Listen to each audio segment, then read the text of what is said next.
Day 3 of the 2026 Olympic Men's Hockey Tournament is officially over, and we saw another 4-game slate today. Starting off at 6 a.m. Eastern, it was the Finns taking on the Swedes, and it was Finland coming on top with a 4-1 victory with an empty netter. Nicholas Madenpalo opened the scoring 8 minutes in with a snipe on Gustafsson.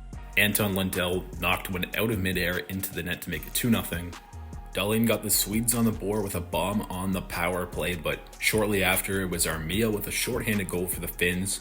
There was a crazy play by Lundell where the puck was loose in the crease and he ended up sweeping it off to save a goal. And Mikko Rantanen added an empty netter. Excellent game by UC Saros in net. He was the MVP of this game for the Finns. Also of note, Philip Forsberg played around 9 minutes in this one after only getting 1 minute in the opening game, and there's some questionable roster decisions here from Sweden's management, so we'll see if it costs them in this tournament.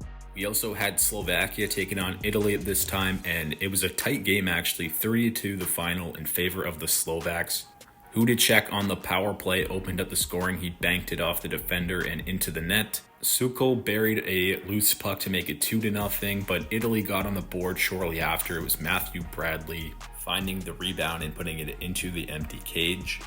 Rushika made it 3-1 in favor of the Slovaks, and Italy would get one late with the goalie pulled. However, it would not be enough, and the Slovaks managed to hold on for the 3-2 victory. They are now 2-0 in this tournament. Solid goaltending from Italy once again, but Slafkovsky with a big performance as well, 7 shots on goal and an assist. Then we had a higher scoring game, and this was a wild one, Czechia versus France, and it finished with a 6-3 score in favor of Czechia. It was Marty Necas on the power play with a one-timer to open the scoring, great play and great shot. Then it was Michael Kempney, the former Washington Capital and Stanley Cup champion, walking the line and firing one on through some traffic to make it 2-0. That's one of the things I like the best about this tournament, seeing the former NHL players and fringe guys making an impact for their country at the best on best stage. France would get a power play early in the second, and this would be a wild few minutes as Boudon puts them on the board on the loose puck. And just over 3 minutes later, he would get in alone on Dan Vladar, snipe it to make it 2-2, and then a turnover, and Gallet made it 3-2 for France. The crowd was going nuts. It was absolutely wild. However, that would be the end of the feel-good story, as David Pastrnak would bank one in on the wraparound to tie it up.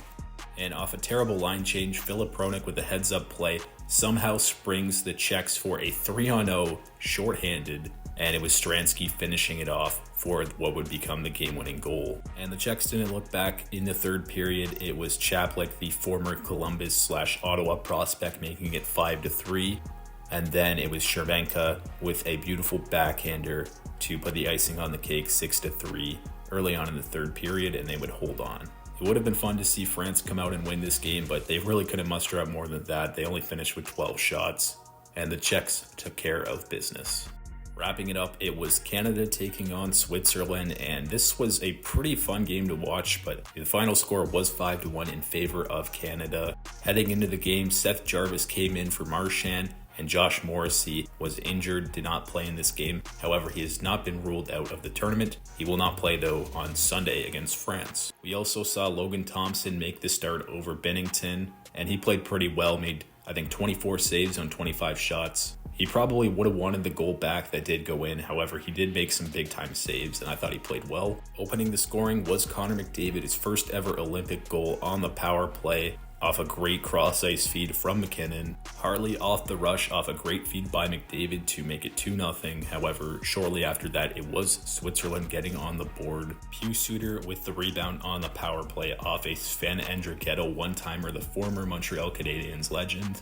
And that would be Switzerland's last goal of the game. We then saw the trio of Celebrini, McDavid, and McKinnon go out together and score immediately. McKinnon with a great centering feed for Celebrini with a quick shot to make it 3-1. There was some great physicality. Timo Meier was a wrecking ball out there, and Connor McDavid even laying another massive hit in back-to-back games. Marner with a beautiful shot feed to Crosby, who deflects it in for his first of the tournament to make it 4-1 at the midway point of the third period. And then Celebrini comes out of the box, has a great forecheck. McDavid makes a move, and McKinnon finishes it off. That line was fantastic, and I think we're going to see them for the rest of the tournament. McDavid with a big performance, 6 points in the first 2 games of the tournament. He's the first player to ever do that with NHL players in attendance. Also a scary situation, it was Kevin Fiala going down with only 3 minutes left in the game. He looks to have injured his leg and he had to get stretchered off. Really unfortunate loss for Switzerland and for the LA Kings. And it sucks that it happened, especially in garbage time of a blowout game. So looking at the standings, the top 4 seeds right now, it's Canada, Slovakia, and the US leading their division, and then the Germans are also there in the top 4. As for Team Canada, going to be interesting to see whether they go with Logan Thompson or Jordan Binnington going forward. I assume it'll be Binnington, but we'll see who plays on Sunday against France. Some very solid hockey played today. Let me know down below all your thoughts on today's games, and what do you think is going to happen the rest of the tournament? Who's going to take home gold? Thanks for watching, and I'll see you tomorrow for tomorrow's recaps.